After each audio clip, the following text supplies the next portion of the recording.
Hello, welcome to another problem session. Today we have an interesting problem. This is also a standard problem of a coaxial cable where you have a internal, this is core, this is one metal, and then there is a another metal, and in between, you might say what's there between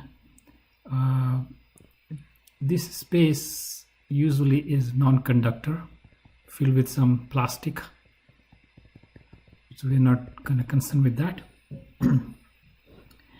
And that provides the structure and is used in carrying signals and things like that. It's very important device, part of any electrical circuit nowadays. Right now we're going to just think about we're passing steady currents. So this is steady, and we're supposed to assume that they are infinite, like this is go to infinity, this is go to infinity, this go to infinity, this go to infinity, this infinity is very long. And so the structure, the current is going, this current, if you put the z-axis, if you put this along the z-axis, so the current, this current here is along I k hat, and this current is minus I k hat. So this is negative current and this is positive current along the z direction, right? And it because of it's being uniformly distributed over this, if you look at the j of r less than, say, a, this is the cross section. If you look at this is the current per unit area of cross section. This is just equal to I over pi a square if it's less than that, and between r between a and b, this is equal to 0, so there is no current in this area, in between, no currents here. And then j is between b and c, between these two.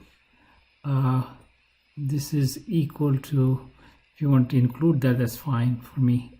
If you include these guys, this will be, now the area of this would be area of the full circle, bigger circle, minus area of the less circle, right? So this is the current, but the direction is in the negative k hat direction. So this, you can say this equal to k hat, and this vector equals to pi c square minus pi b square. B is of course not equal to c. There's some thickness to it, and this is going to be minus k hat direction. Now if you look at the current density, that doesn't depend on the direction in the cross section. So J is independent of direction in cross section. This is what we say is cylindrical symmetry. So this is the cylindrical symmetry of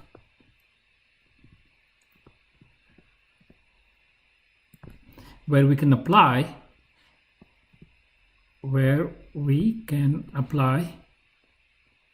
Ampere's law. Okay, so I'm going to erase this and carry out the Ampere's law to figure out magnetic field at point here, a point here, a point here, a point here. So there are like 4 types of points. I'm going to figure out all those points. You might call it P1, P2, P3, and P4. Okay. Now, if you get a chance to do it yourself, great. So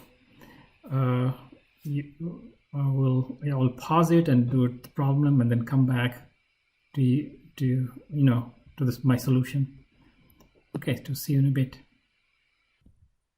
Okay, so we're back. Let's just clean up a little bit. So here is the current density. So this is the current per unit area of cross section.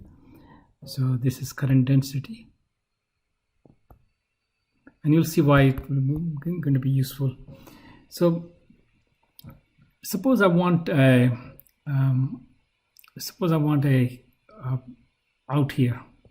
Let's look at a P4 point which is outside. So we will have Amperian loop. So if this is the distance r, then we are going to have Amperian loop, which a circle around this whole thing. So this is the loop number 4 that goes with the current this, and we will give it a direction because the loop is oriented. There's no current, it's an oriented loop. I'm going to walk in that direction, basically walking as I do B dot dl integral. So this is for B dot dl, and I'm going to go in loop 4 in this direction. That should be equal to how much current that's passing through this. So if you look at this, that will be this loop. Well, if I amount of current is coming at us, and minus I is going back behind that. So mu naught I minus I. If I'm going this way, coming at us, so this is the positive direction. Using right hand rule for the loop, you go around the loop, and then loop, Amperian loop, you go around the Amperian loop and coming out. So this is coming out, so that's the positive direction. So this is a positive current, and this is going to be a negative current, and that's going to give me 0.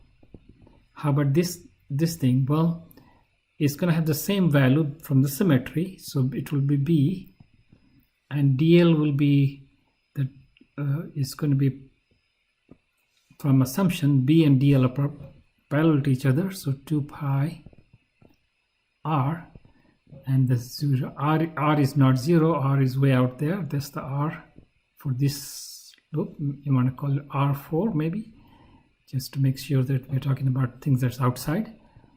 So this is the B4, B at the 4th place. So B4 is actually 0, since R4 is not 0. So this is for the point P4. That's completely outside. Let's do P1, which is kind of inside. So P1, which is the next simple one. So you can see the Amperian loop. I don't need to worry about outside of the loop, right? So I'm going to, this is where the P1 is. So I'm going to just take this loop, and the current is coming out. The current is coming out. So I'm going to walk in this direction, so that that's a positive current. So I'm going to walk in that direction, and this is the radius r. So what I'm going to get here is this is the L1. So this is going to be L1 B dot dl. For this part, mu naught I enclosed. For this part, I'm going to get B at any point on this loop times the length of this loop, which is 2 pi, let's call it R1 for being on this loop. And how much current is enclosed now? That's the hard part, right? That's usually the hard part in this problem. So I need to figure out how much current. If this whole thing was I, then this area I need to figure out, because the current will be proportional because it says uniform distribution. So how much current, that's the current enclosed. Enclosed is proportional to the area of this guy, area enclosed. And so that's going to be I enclosed will be I is over whole pi a square. Then I'm going to, this is the density, and so I'm going to multiply by pi times r1 square, and so this would be the current enclosed. So this is just equals to I r1 over a square. So this just gives me b1 is simply equal to I'm missing mu naught here, mu naught I over 2 pi r1 over a square. You can simplify it. You can see this r1 will be a mu naught I over 2 pi a square times r1.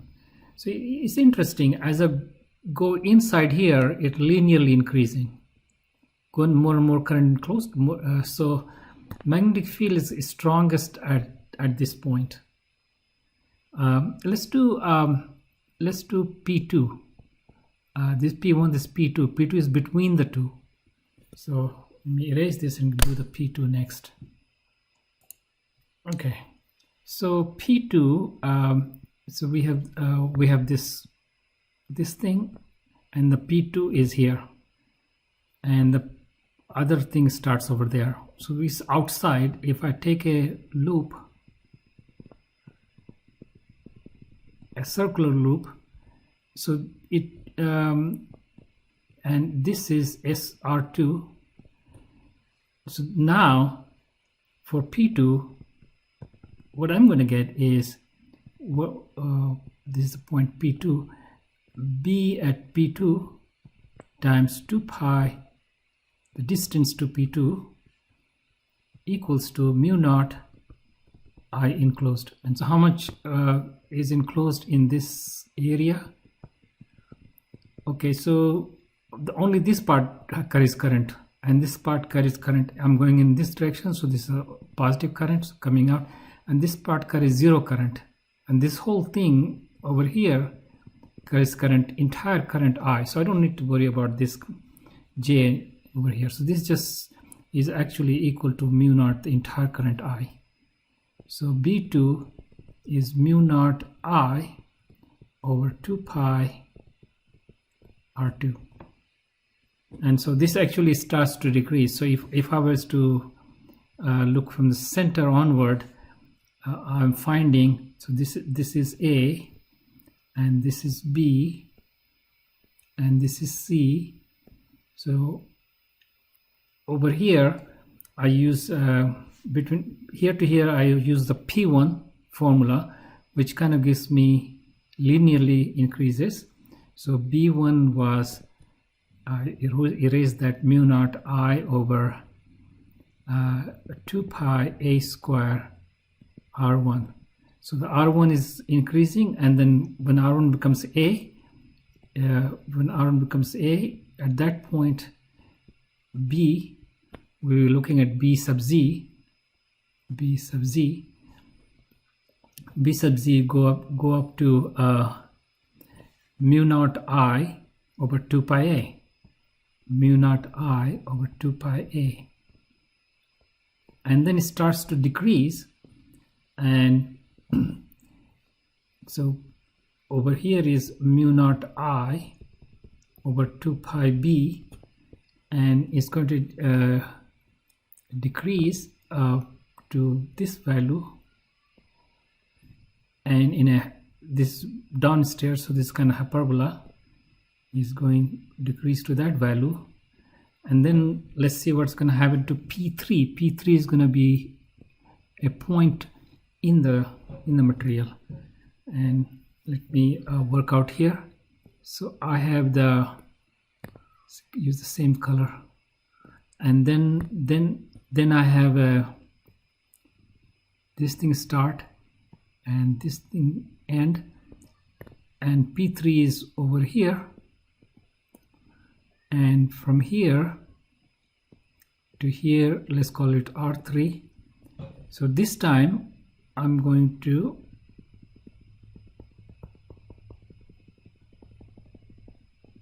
have this loop. In that loop, already know it's going to be B3 times 2 pi times R3 on the left side. On the right side, you got to look at how much current is enclosed in this area, right? How much current is passing through that area? Well, all of this is passing through, and that's a plus current. But if I look at this other part, there's a negative current corresponding to that area times this density.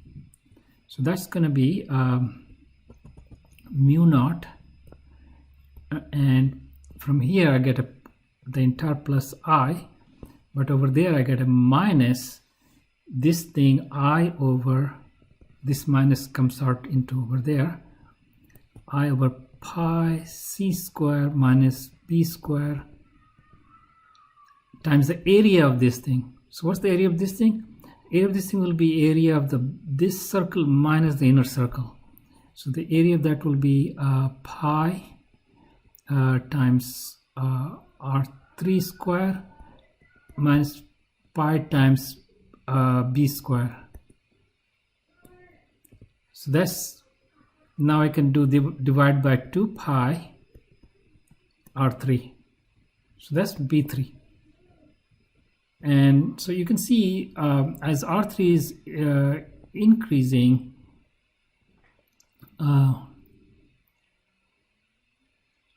you can go all the way to R3 equals to C, right? R3 can go all the way from here to here. And so let's see what will happen B3 when R3 equals to C. So when R3 equals to C, this will cancel that, and that will become 0. So it's going to go down to 0 here with a different and after that is 0, as we found outside. Okay, it's really interesting problem, and I hope you got this. There's a lot of instruction here.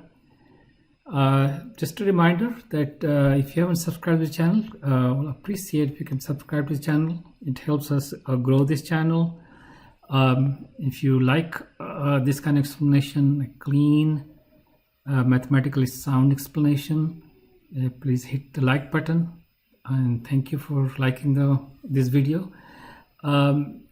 If you like more problems like this you want to solve, you can visit my website here. This is the textbook that's used by many universities right now. Well, hopefully you enjoyed the video. Take care. Bye.